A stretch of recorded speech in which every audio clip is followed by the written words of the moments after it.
So welcome everyone. There are 5 elements we call Pancha Mahabhut, and the 5 elements are represented in our hands. And accordingly, we do mudras, these hand positions that we get into our alignment of the elements. So when you do a complete mudra like this, if you do close all of them, all 5 elements come together. In Namaste Mudra, for example, you do like this, all 5 elements on both sides of the hand, both sides of the brain come together.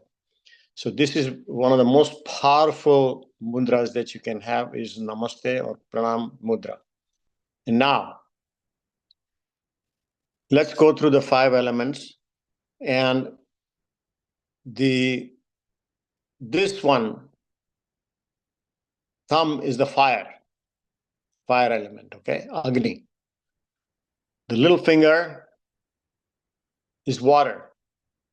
You remember we used to say like that, we want to go to bathroom, when we were children, we used to say that. That's water. The next one is the earth. The ring finger is the earth element. Then comes the space, Akash, the middle one. The Akash, or the space. And the index finger is represented by the Vayu, or the wind. So those are the 5 elements, okay? So now, when we do our mudras, when we go to the Agni and Vayu, these two, just remember that both are complementary to each other. Some air is needed for the fire to exist. But the more of air, the fire will go out. And once the fire is, let's say, put a fire inside a jar, the fire will consume all the air. So think about that from a physics standpoint. So what happens is when you do this mudra, you're balancing the two. Ultimately, it is all balancing. So when you do this, you're balancing it. Okay? Now, so this mudra, when you do this, both sides, you're balancing the fire as well as the wind or vayu.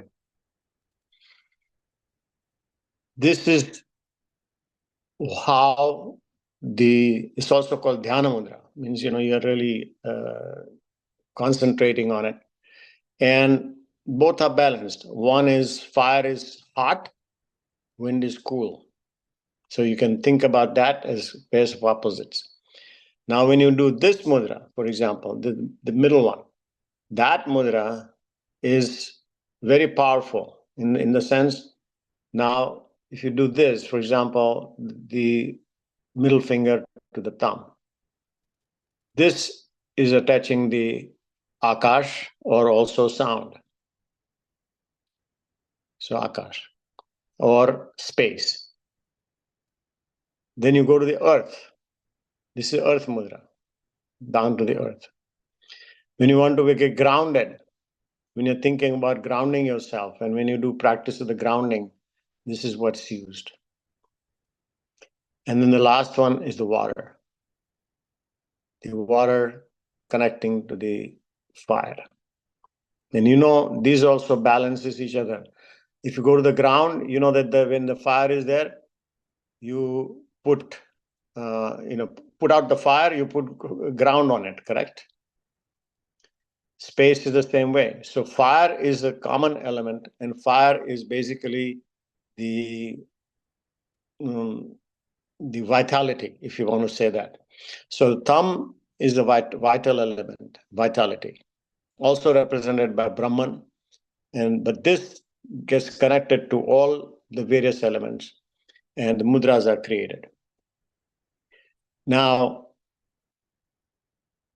if you put it down, if the thumb covers the index finger like this, or middle finger, the fingers are all the way down to the palm here. This is a controlling. When you're controlling, let's say this index finger is, we talked about index finger being the pavan, okay, wind. If you're controlling it, you're controlling like this. You're controlling like this. Controlling the elements. Thumb is controlling it. So you want to make it less, you'll control like that. Now, that's the controlling part. The thumb controls all the various angles. Now, if you want to increase it, you go to the bottom like that. Increase it to the bottom of the finger like that. That mudra is increasing that particular element. So it depends upon what you are dealing with, what you want to do. You can increase the water part. You can increase the next one, the earth, the space, the wind, and also the fire itself. Go like that. So this is just the hand science of hand mudra, and can be practiced along with other practices. When you align yourself in the hand mudras, you are aligning yourself with the energy practice. But they do not exist. They can exist on their own once you have a mind focus and concentration and all that. And synchronize that with the breath, synchronize that with the massage, synchronize that with the movements, synchronize that with the healing sounds. The synchronization is essential for the mudras. Mudras are just a positioning, like when we have the dances, for example, every dance is a mudra, right? The mudra represents something, but then there's a movement in the dance. There's something that goes further beyond that. For example, Krishna playing flute. That's wonderful. Going, inhaling and all that. But beyond that, unless you blow into it properly and there will not be any sound. There will be no music. So mudra is one thing, but beyond the mudra, the next is the action and the movements. So just practice that. And next time we'll be talking more about details about how to synchronize these various aspects. Thank you.